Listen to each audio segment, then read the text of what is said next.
어느덧 2025년 한 해의 마지막 주인 송년주일로 지키게 되었습니다. 한 해 동안 참으로 열심히 달려왔습니다. 그 가운데 모든 것이 주의 은혜 가운데 있었음을 우리가 고백하지 않을 수 없는 그런 한 해이기도 합니다.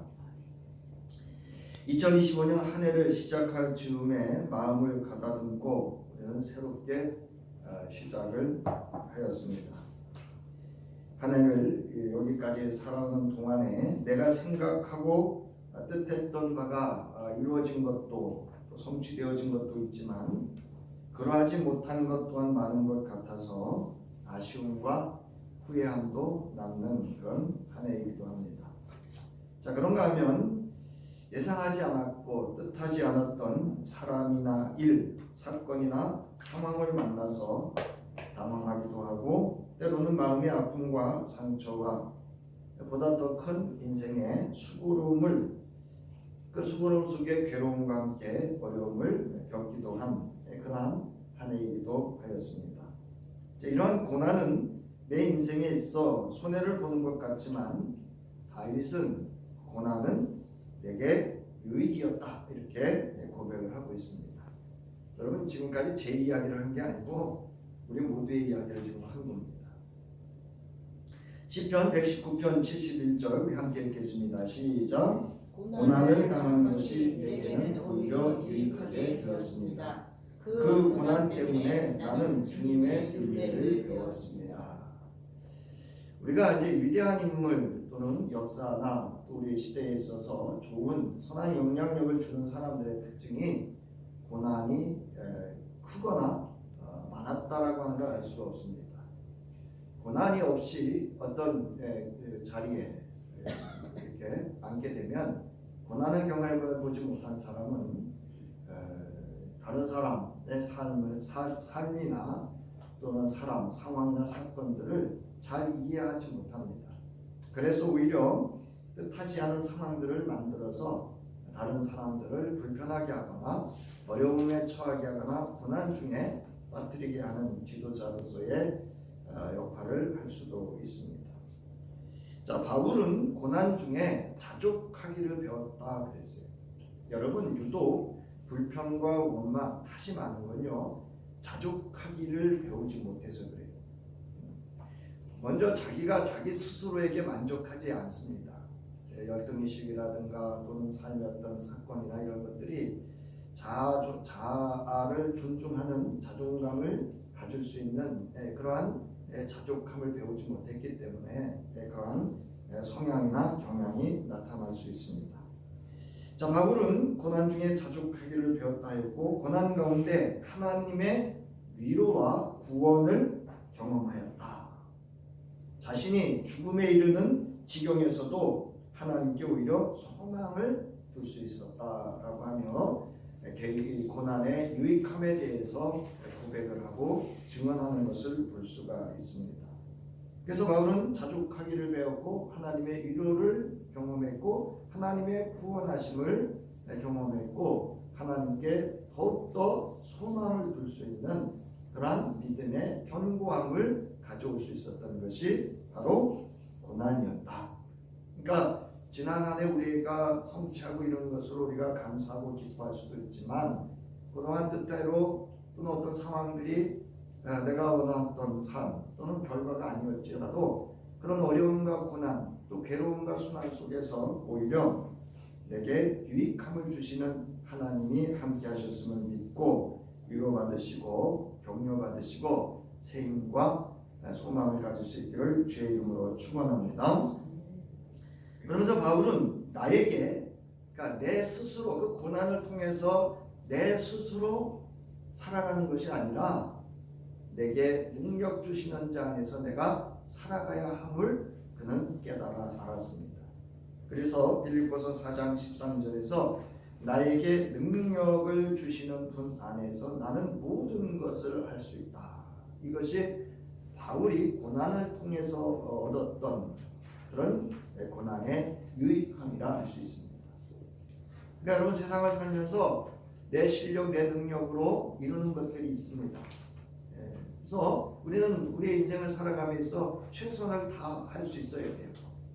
근데 저도 살아보니까 내가 할 수 있는 것도 있지만 누군가가 도와야 되고요. 누군가에 의해서 되어지는 일이 있고 나가서는 성령이 도우시고 하나님이 이루게 하셔야 그 결과를 얻는 것이 있다라고 하는 것을 경험할 수가 있습니다. 이제 아버지 하나님께서 모든 것들을 이루어 주신 것도 우리가 감사하지만 때로는 내가 계획하고 뜻한 바대로 안 되어서 좌절과 상실감에 빠지고 마치 인생이 꼬인 것처럼 보일지라도 아브라함과 이삭, 야곱과 요셉과 함께 하셨던 여러분 아브라함의 인생도 그렇고 이삭의 인생도 그렇고 야곱의 인생도 그렇고 요셉의 인생도 여러분 보세요. 그들의 인생이 모든 것이 형통케 하셨다 하니까 잘 된 것 같지만 그들의 인생의 삶은 고난의 연속이다라고 할 수가 있습니다. 자, 그럼에도 불구하고 그들은 그들에게 하나님이 함께 하셨고 하나님이 원하시는 일들을 이루어 가셨다는 것을 우리가 알 수가 있습니다. 그래서 아브라함과 이삭, 야곱과 요셉과 함께 하셨던 아버지 하나님께서 나를 사랑해 주시고 붙들어 주시며 항상 주 안에서 소망 가운데 말씀과 기도 그리고 믿음으로 살아오게 하신 그 모든 은혜에 우리는 2025년 한 해를 마무리하면서 감사할 수 있기를 주의 이름으로 축원합니다. 여러분 감사로 열매를 거두면 버릴 게 없어요. 그러나 불평과 원망으로 후덜됨으로 좌절과 포기를 하면 버릴 것밖에 없어요. 그러나 감사함으로 우리의 모든 인생 2025년 한 해의 인생의 삶을 그 수고로움을 거둔다면 그 안에 크신 하나님의 놀라운 우리에게 주신 유익함이 있음을 발견할 수 있고 그럼에도 불구하고 나를 사랑하시고 도우시고 인도하여 주시는 은혜가 있음을 믿으시기 바랍니다. 저희 선배 목사가 이제 저희 둘째가 이번에 시험에 이렇게 이제 좌절하게 됐는데 제게 위로의 글을 보내주셨어요. 이 길이 막히면 다른 문을 열면 되지, 다른 문을 밀고 들어가면 되지 이렇게 위로의 글을 보냈어요. 그래서 위로가 됐고 또 저희 형이 또 좋은 글로 당신의 그 인생의 실패를 통해서 더 나은 인생의 삶의 결과와 또 영광, 영예로움도 얻었던 이야기들을 들려줘서 제게 큰 위로가 되고 또 주 안에서 다시금 소망을 가질 수 있어서 참 좋았습니다. 자, 2025년 한 해 지금까지 살아온 우리의 신앙과 삶을 돌이켜보면 이 모든 삶의 과정 가운데 그럼에도 불구하고 우리의 하나님이 함께 하셨고 우리를 도우셨고 인도하셨고 베풀어 주셨던 하나님 아버지의 모든 은혜에 감사할 수밖에 없음을 우리는 고백하지 않을 수가 없습니다. 자, 오늘 본문을 제가 택한 이유가 있습니다. 2025년 한 해를 마무리하면서 어떤 말씀을 함께 나누고 또 경험할까 하다가 고린도후서 13장의 11절에 보면 마지막으로 말하노니 이렇게 되어 있습니다.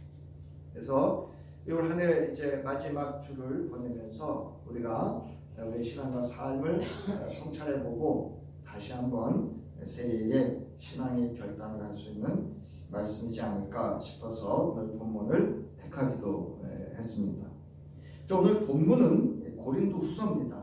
고린도 지역에 있는 교회에 보낸 원어에는 둘째 편지다 이렇게 되어 있어요. 근데 우리가 이제 번역할 때는 앞선 편지가 있고 세 번째 편지가 없어서 그냥 후서다 이렇게 번역을 해서 고린도 후서로 오늘 이 본문의 책으로 이렇게 말을 하고 있습니다. 그래서 이 고린도 지역에 있는 교회에 보낸 둘째 편지로 바울의 서신 중 하나이고 이 서신에는 디모데도 참여하였음을 알 수가 있습니다. 바울이 고린도 전서를 통해서 고린도 교회의 문제들에 따른 교훈과 함께 훈계 가르쳤습니다. 이게 고린도 전서죠. 그러나 교회 상황은 나아질 기미가 보이질 않았습니다. 그래서 바울은 직접 고린도 지역 교회를 방문하였습니다. 그리고 교회의 안정을 꾀하였고 그 후에 이제 마게도냐에 이르러서 이 고린도 지역의 소식을 디도를 통해서 새롭게 듣게 됩니다. 그때 이제 바울이 고린도 지역을 방문하고 난 이후에 이제 2차죠. 처음에는 이제 개척을 했고 두 번째, 그리고 이제 세 번째 방문을 또 오늘 본문에서 이야기하고 있는데 이 두 번째 방문을 마치고 나서 고린도 지역 교회가 이제 새롭게 변화되어 가고 있다는 소식을 듣게 됩니다.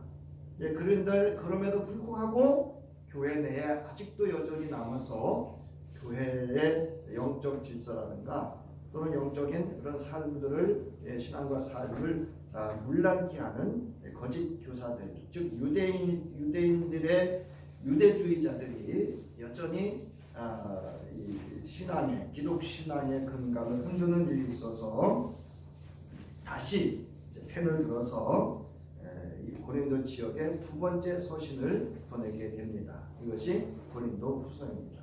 그리고 이런 배경을 알고 계셔야 돼요.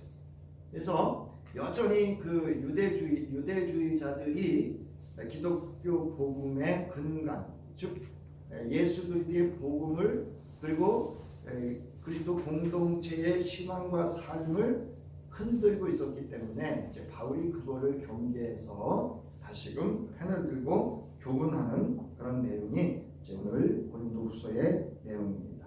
자, 이 서신에서 바울은 고린도 교인들에게 감사를 했고요.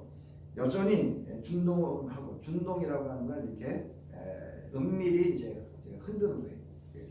선동하는 거죠. 보이지 않게 기독인들을 흔드는 그런 거짓 교사들의 선동과 그 경거망동함에 대해서 오히려 성도들을 강하게 질책을 합니다. 그리고 자신의 사도직을 입증하기 위한 사도직의 목적과 그 원리를 말하며 변화합니다. 그러니까 이제 무슨 내용인지 알 수가 있죠.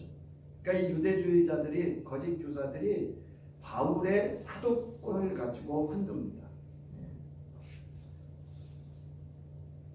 여러분, 이거는 그 당시에는 아주 중요한 거예요. 스승과 제자와의 관계에 있어서 스승에게 주어진 그 권위가 어떤 권위인가는 아주 중요하기 때문에 유대주의자들이 아마미의 이 바울의 사도권에 대해서 준동 교인들을 흔들고 있었다라고 하는 것을 알 수가 있습니다. 이처럼 바울의 사도권에 도전하는 교회 내의 대적자들로 교회의 거룩성을 훼손하는 행위를 질책하고 예수 그리스도의 복음과 그 말씀 위에 교회가 교회답게 굳건하고 평강 중에 견고하게 세워져 가기를 원하였기 때문에 바울이 두 번째 서신을 고린도 지역 교회에 보내게 됩니다. 자, 오늘 본문은 고린도 지역 교회 신자들에게 그럼에도 불구하고 교회 내의 불순한 세력들로 인해서 교회가 어려움에 빠지게 된다면 세 번째 내가 또 방문할 거다, 이렇게 얘기를 해요. 아주 강력한 경고죠. 그리고 그들을 엄히 다스릴 것이다, 이렇게 서신서에 기록을 하고 있습니다. 그래서 죄 가운데 있는 자들에게는 용서 없이 엄하게 대할 것임을 강조하고 권면을 하는 내용입니다. 그러니까 이거는 바울의 관대함을 볼 수가 있습니다. 그래서 성도들의 신앙을 오히려 더 견고하게 함으로 해서 준동하는 자들에게 넘어가지 않도록 하고, 준동하는 자들이 고린도후서를 읽고 깨닫고 회개하지 않고 돌아오지 않으면 엄중한 준엄한 심판을 있을 거라고 하는 그런 내용이 오늘 고린도후서의 내용이라 할 수 있습니다. 그리고 오늘 본문처럼 마지막 권면과 함께 축복 기도로서 고린도후서의 글을 마치게 됩니다. 자, 설교자는 앞서 말씀드렸듯이 오늘 본문 말씀을 정하게 된 것은 이 끝으로 또는 마지막으로라는 바울의 말과 그에 따른 것을 언급함에 있어서 한 해를 마무리 지으면서 우리도 다시 한번 이 말씀과 함께 한 해를 마무리하고 새로운 한 해를 준비했으면 좋겠다. 더더욱 우리 거드리 교회가 평강 중에 세워져 가고 또 우리 그리스도인들이 지키는 덕목을 잘 지켜서 우리 교회를 통해서 또 우리 성도들을 통해서 이루어야 될 교회를 견고히 세워가는 그러한 일들을 이루어갔으면 좋겠다는 바람으로 오늘 본문을 택하게 되었습니다. 여기 마지막으로 말한다라고 하는 것은 마지막으로 남길 아주 중요한 그 말이라는 겁니다. 그래서 성서 모든 대부분의 글들이 그렇습니다. 앞부분의 서원이라 그래요. 앞부분의 그 서원을 잘 읽으면 이 글이 무슨 글인지 알 수가 있습니다.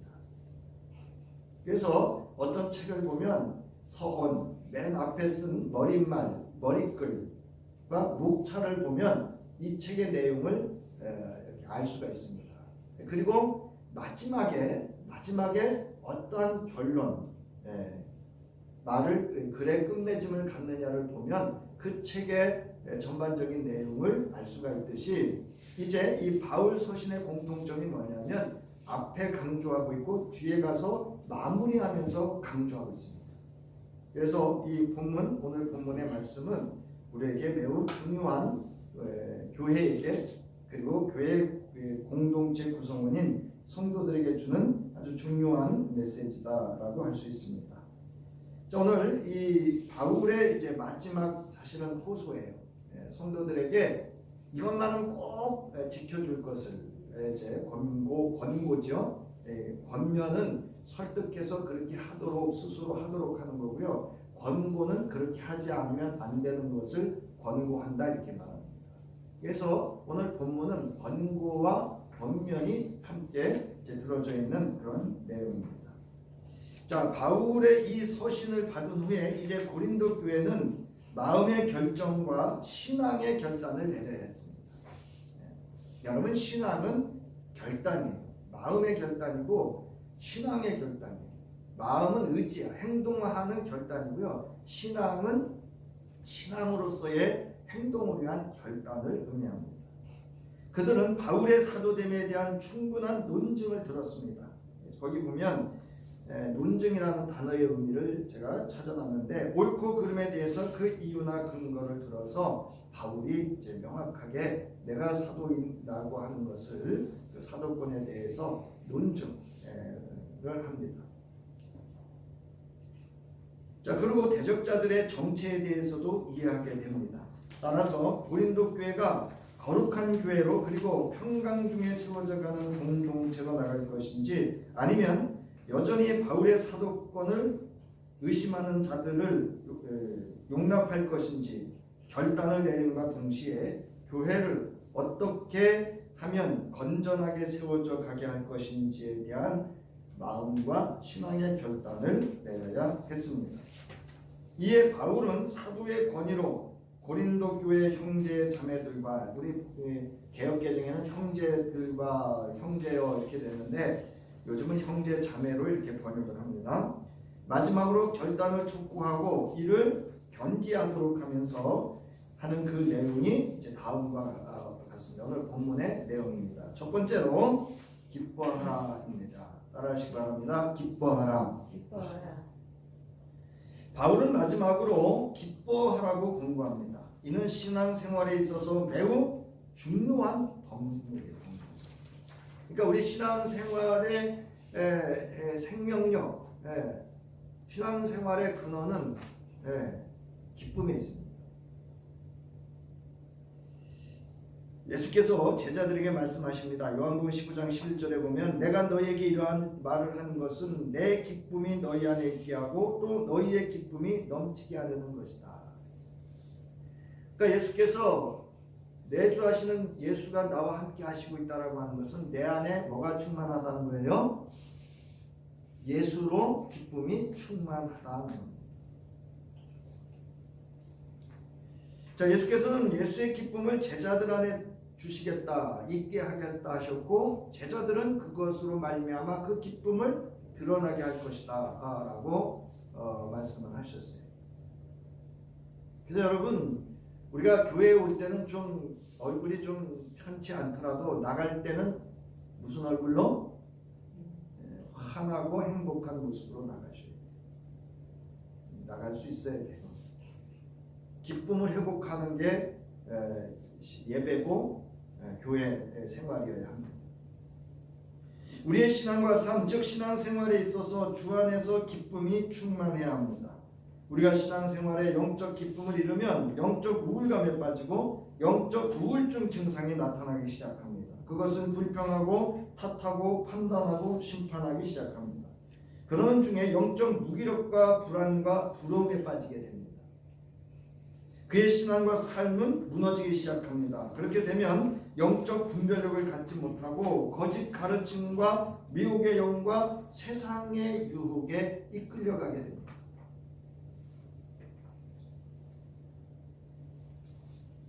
그러니까 여러분 신앙생활은 즐거워야 돼, 기뻐야 됩니다.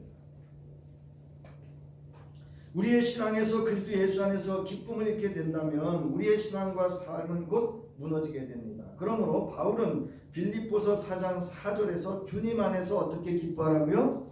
항상 범사에 모든 것에 기뻐하라는 거예요. 좋은 일이 있을 때야 기뻐할 수 있죠.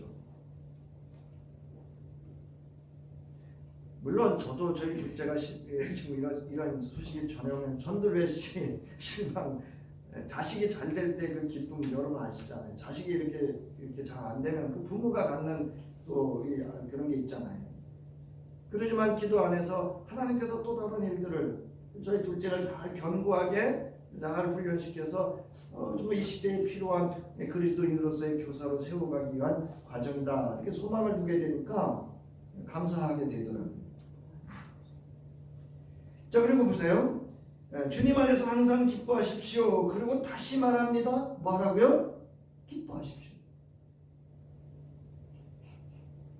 에베소서 5장 10절 함께 읽겠습니다. 시작. 주님께서 기뻐하시는 일이 무엇인지를 분별하십시오. 또한 데살로니가전서 5장 16절 우리가 잘 알잖아요. 기도보다 여러분, 기도보다 감사, 범사에 감사. 쉬지 말고 기도하라, 범사에 감사하라. 이전에 뭐가 먼저 나오죠? 항상 기뻐하라가 먼저 나옵니다. 여러분 기쁨이 있어야 기도하고요. 기쁨이 있어야 감사할 수 있어요. 그래 하나님의 뜻이 무엇인지를 분별할 수가 있습니다. 이제 우리는 마지막까지 주님께서 내게 주신 그 기쁨, 구원의 기쁨, 영생을 얻은 기쁨, 거룩한 하나님의 소유된 백성의 기쁨, 세상 끝날까지 하나님께서 나와 함께 하신다는 그 은혜로의 기쁨, 찬송할 수 있음의 기쁨, 기도할 수 있음의 기쁨으로 충만한 신앙과 삶이 온전하고 완전할 수 있도록 주와 그 말씀과 교훈 안에서 기쁨이 충만한 신앙과 삶이 되어야 합니다. 한 해의 마지막 주를 보내며 이러한 나의 신앙과 삶의 기쁨이 충만하였는가를 돌아볼 수 있는 나의 신앙과 삶에 대한 깊은 성찰이 있어야 돼요. 여러분 거둔다라고 하는 것은 한 해를 돌이켜보는 거예요. 한 해. 소크라테스는요 성찰하지 않는 사람은 사람이 아니다 이렇게 얘기를 하고 있습니다. 내 안에 기쁨이 충만하지 않다면 우리의 신앙과 삶의 원동력을 상실하게 되어 나의 신앙과 삶의 온전함을 가질 수가 없습니다. 생명력이 없어요. 그래서 바울은 두 번째로 따라하시 바란다. 온전하게 되기를 힘쓰라. 온전하게 되기를 힘쓰라. 자, 바울은 주 안에서 기뻐하고 기뻐하는 온전한 신앙과 삶이 되기를 힘쓰라 그랬어요. 힘쓰라. 이거를 마지막으로 권고하고 권면하고 있습니다. 온전하다라고 하는 것은 여러분 철저히 맞추다, 완전히 결합하다라는 의미로 본문에서 그 의미를 가지고 사용되어졌습니다. 그래서 처음에 뭘 맞추지? 뭐를 완전하게 결합하라는 거지?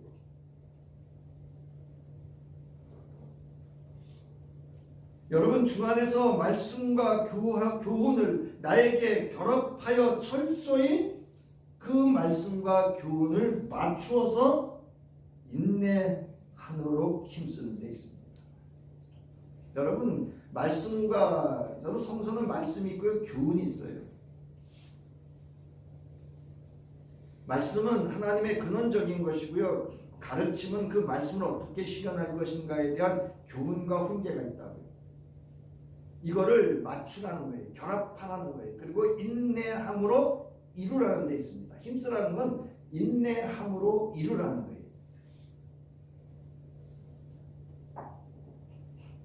히브리서 12장 1절부터 3절에 보면 그러므로 이렇게 구름대와 같이 수많은 믿음의 증인이 우리를 둘러싸고 있으니 우리도 갖가지 무거운 짐과 얽매는 죄를 벗어버리고 우리 앞에 놓인 다름질을 참으면서 달려갑시다.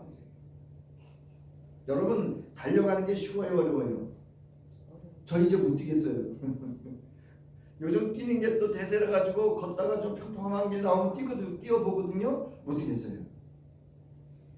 근데 여러분 신앙은 다름질이에요. 뛰는 거예요.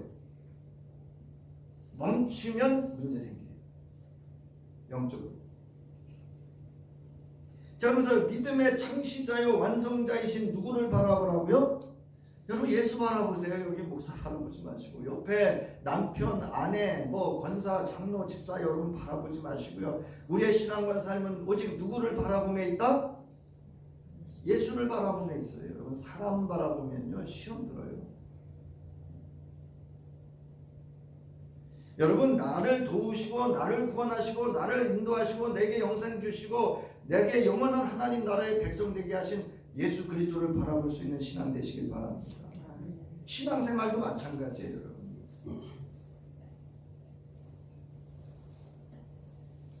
그는 자기 앞에 놓여 있는 기쁨을 내다보고서 부끄러움을 마음에 두지 않으시고 십자가를 참으셨습니다. 그리하여 그는 하나님의 보좌 오른쪽에 앉으셨습니다. 자기에 대한 죄인들의 이런 반향을 참아내신 분을 생각하십시오. 그리하면 여러분은 낙심하여 지치는 일이 없을 겁니다. 여러분 사람 바라보고 세상 바라보고 상황 바라보니까 뭐에 들어요? 여기 낙심, 지쳐요. 아니 난 이렇게 열심히 하는데 왜 목사님 인정 안 해주시지? 왜 모른 척 하시지? 누구 바라본 거예요? 사람 바라본 거예요. 왜냐하면 여기 담임 목사 이 담임직 수행하는 것도요 사람 바라보고 하면 못합니다. 우리 신앙과 생활 다 그렇습니다. 우리는 인내함의 신앙과 삶을 위해 힘써 온전하도록 힘써야 돼요. 그렇지 않으면 내 생각에 흔들리고요, 내 감정에 흔들리고 누군가의 눈빛과 말 한마디에 흔들리고 세상에 흔들리고 넘어지고 무너지게 돼 있습니다. 이스라엘 백성들이 광야에서의 신앙과 삶을 보세요. 먹고 마시는 것에 흔들렸어요. 그들이 인내하지 않았던 신앙과 삶은 여러 가지 시험을 만나게 되었고 그때마다 불평과 원망, 분노, 감정을 표출했어요. 그게 거칠어지죠.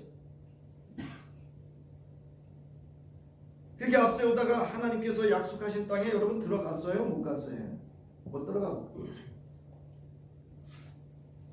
광야에서 방황하게 되었고 결국 그 땅에 죽음을 맞이하게 됩니다. 그 땅에서 야고보는 이렇게 시련 중에 인내하기를 힘쓰라고 합니다. 우리 함께 읽겠습니다. 야고보서 1장 2절부터 4절 시작. 나의 형제 자매 여러분 여러 가지 시험에 빠질 때에 그것을 더할 나위 없는 기쁨으로 생각하십시오. 여러분은 믿음의 시련이 인내를 낳는다는 것을 알고 있습니다. 여러분은 인내력을 충분히 발휘하여 조금도 부족함이 없이 완전하고 성숙한 사람이 되십시오. 자, 여기서 바울이 첫째 말한 게 뭐죠? 기뻐하랍니다. 두 번째 뭐예요? 믿음의 시련을 참고 견디기에 온전하게 힘쓰라고 합니다. 그러면 뭐가 된다고요? 조금도 부족함이 없이 완전하고 성숙한 사람이 된다고요. 여러분 완전하고 성숙하려면 참아야 돼요. 인내해야 돼요. 이걸 힘써야 됩니다. 그냥 그때그때 이게 표출해버리면요 완전과 성숙함이라고 하는 내적 성장 자람이 없습니다. 여러분 우리는 언제까지 그럼 인내해야 되는가? 인내하기를 힘써야 하는가? 농부가 봄이 되면 밭을 갈고 씨를 뿌리고 열매를 결실하여 수확할 때까지 어떻게 해야 돼요? 견뎌야 돼요. 인내해야 돼요. 힘써야 돼요. 고구마 심었어요? 싹이 막 자랐어. 급해 가서 캐보면 있어 없어? 아무 때나 캐면 안 되는 거예요, 여러분. 기다려야 돼요. 우리가 이 땅에서 마지막 숨을 거두는 그 순간까지 우리는 온전함을 힘써야 합니다. 그게 신앙이요, 신앙의 삶입니다.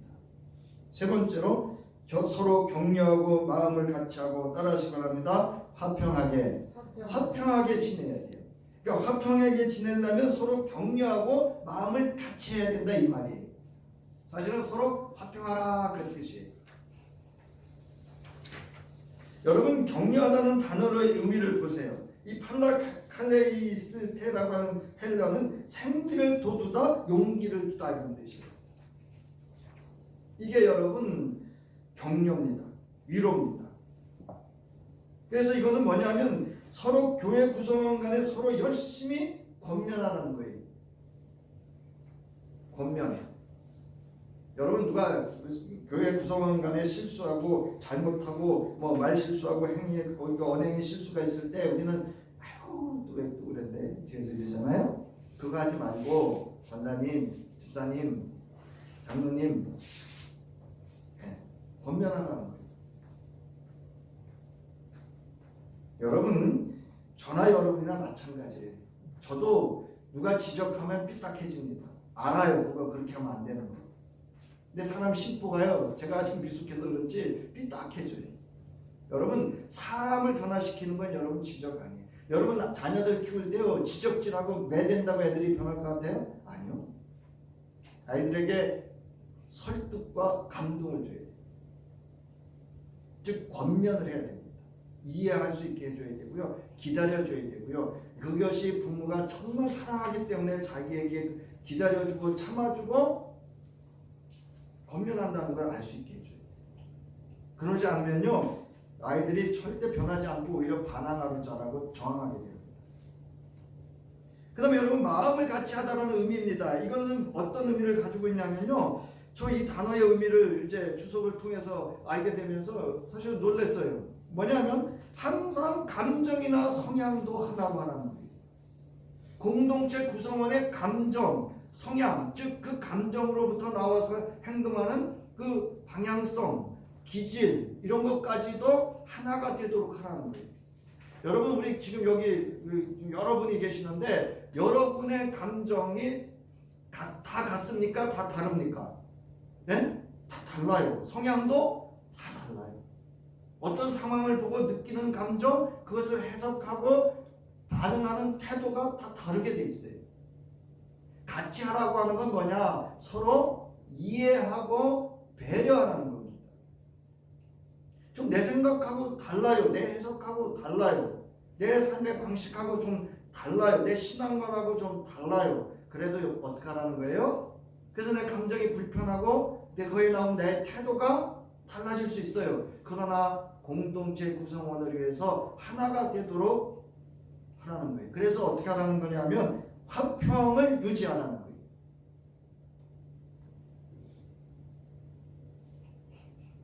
이건 무슨 얘기냐면 바울이 지금 이 고린도 지역 교회가 유대주의자들에 의해서 바울의 사도권을 흔들고 또 기독교의 복음의 근원을 흔들지라도 이 일로 인해서 교회가 뭐하지 말라는 거예요? 갈등하고 분쟁하고 혼란스럽고 시끄럽게 하지 말라는 거예요. 평화를 유지하라. 여러분 어떤 상황이 되면 들추어내서 여러분 요란하게 한다고 그게 달라지고 변화하지 않습니다.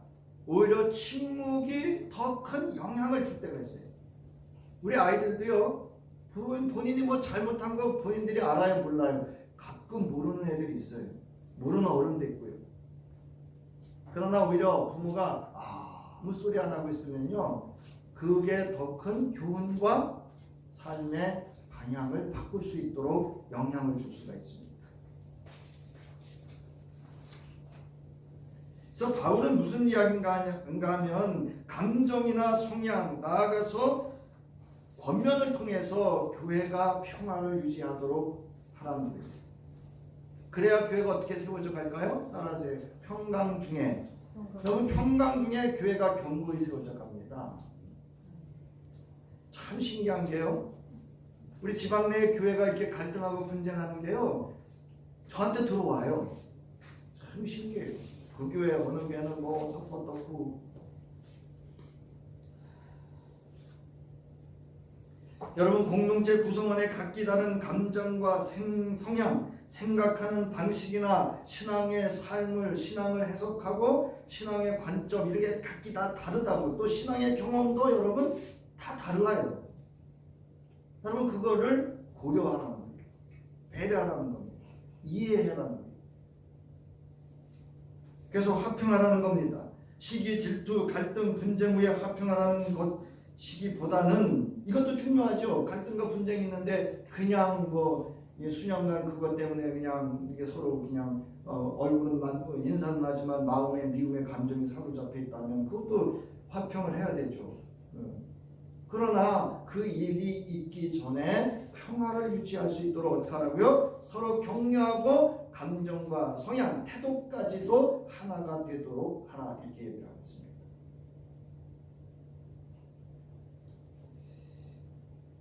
그 다음에 이제 마지막으로 거룩한 입맞춤으로 서로 문안하고 축복하라, 이렇게 권면합니다. 거룩한 입맞춤으로 서로 인사하라고 하는 이 뜻, 이 거룩한 입맞춤은요, 사랑의 행위예요. 존중의 행위입니다. 그러니까 그리스도의 사랑으로 존중하는 것을 나타내는 인사가 거룩한 입맞춤이에요. 불륜의 입맞춤이 아니고요. 무슨 입맞춤이라고요? 거룩한 입맞춤. 이건 가서 뭐 꼭 입을 맞추나 그 얘기가 아닙니다. 거기 설명되어 있듯이 이것은 어떤 의미를 가지고 있는가 하면은요, 교회 공동체 구성원 간에 서로 환영하고 호의를 베푸는 태도를 가지라는 그런 인사를 말합니다. 세 가지. 하나는 환영, 두 번째는 호의, 세 번째는 인사입니다. 환영이라고 하는 것은 오는 사람을 기쁜 마음으로 기꺼이 맞아들이는 거예요. 저도 그걸 잘 못하고 있는데, 우리 지방내 어느 교회는 담임 목사님이 주일 아침에 한 10분 전, 15분 전에 오셔가지고 교인들을 한 분 한 분 이렇게 만나주시면서 안부 물으시고 손잡아주시고 그런 모습이 이렇게 영상에 비출 때 참 보기 좋더라고요. 환영과 호의, 친절, 예의가 함께 들어져 있는 그 목사님의 모습을 저도 본받아야지 하는데 사실 그러지 못해요. 그건 저도 늘 아쉬운 분 중에 있습니다. 그 다음에 호의라는 게 뭐냐면 친절한 마음씨. 여러분, 친절한 마음은 뭐로 표현되죠? 따라서요. 친절한 언어, 친절한 말로 나옵니다. 일전에 제가 제 아내한테 좀 어떤 얘기를 하다가 제가 좀 이렇게 좀 했더니 제 둘째가 이렇게 얘기를 하니, 아버지 어차피 하시는 말씀 좀 친절하게 하시면 안 돼요, 어머니한테? 그래서 제가 동의, 인정. 여러분, 똑같은 말도 어떻게 하는 게 좋아요?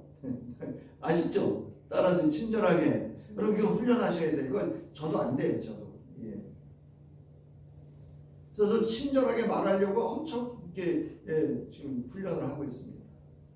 그 기쁨으로 맞아요. 누가 오든지 간에 여러분, 저희 교회 오는 분들은 여기 뭐 이렇게 부부지간에도 이렇게 오셨잖아요. 그래도 교회 오시면 늘 기쁨으로 환영하는 태도로 아내를 맞이하고 남편을 맞이하고 성도를 맞이할 수 있기를 주의 이름으로 축원합니다. 누가 세상 이렇게 모르는 분이 오셨어요. 그러면 그냥 왔어? 이러지 마시고요. 어느 분이 성도님 한 분이 일어나셔서 기쁘게 환영하셔요. 친절하게 죽보도 갖다 주시고 원고도 갖다 주시고 물도 떠다 주시고, 그 다음에 여기 보면 인사라는 단어가 나옵니다. 여러분, 인사라는 단어는 뭐냐면 예의를 갖추라는 거예요. 예의를. 그래서 제가 될 수 있으면 교회에서는 무슨 얘기 하지 마시라고요? 세상하고 묻지 마시라고요. 될 수 있으면 그 예배 마치고 식사 시간에 이렇게 나누시더라도 예배 전에는 될 수 있으면 짧은 인사, 정말 주 안에서 환영하시고 친절하게 인사를 할 수 있는 그런 우리 거들이 공동체이고 우리 가정이고 우리의 삶 속에서 사회 속에서도 친절한 그리스도인 예의를 갖춘 그리스도인이기를 주의 이름으로 축원합니다. 그 다음에 서로 축복하라는 거예요. 여러분 우리 저도 이제 아이들 키우면서 이렇게 사실은 지적도 많이 하고 훈계도 하고 때로는 좀 매는 그렇게 많이 안 됐어요. 매는 제가 한 번인가 두 번한테 한 번 매를 됐던 것 같아요. 그건 어차피 큰 아이하고 약속했던 거고 본인이 그렇게 하겠다고 해서 한 대 때리니 그 한 대 때리고도 저는 마음이 아프죠. 저는 제가 아버지 어머니한테 맞아왔기 때문에 아이들은 될 수 있으면 손 안 대고 왜 안 대고 양육하려고 했거든요. 그 심정을 알기 때문에.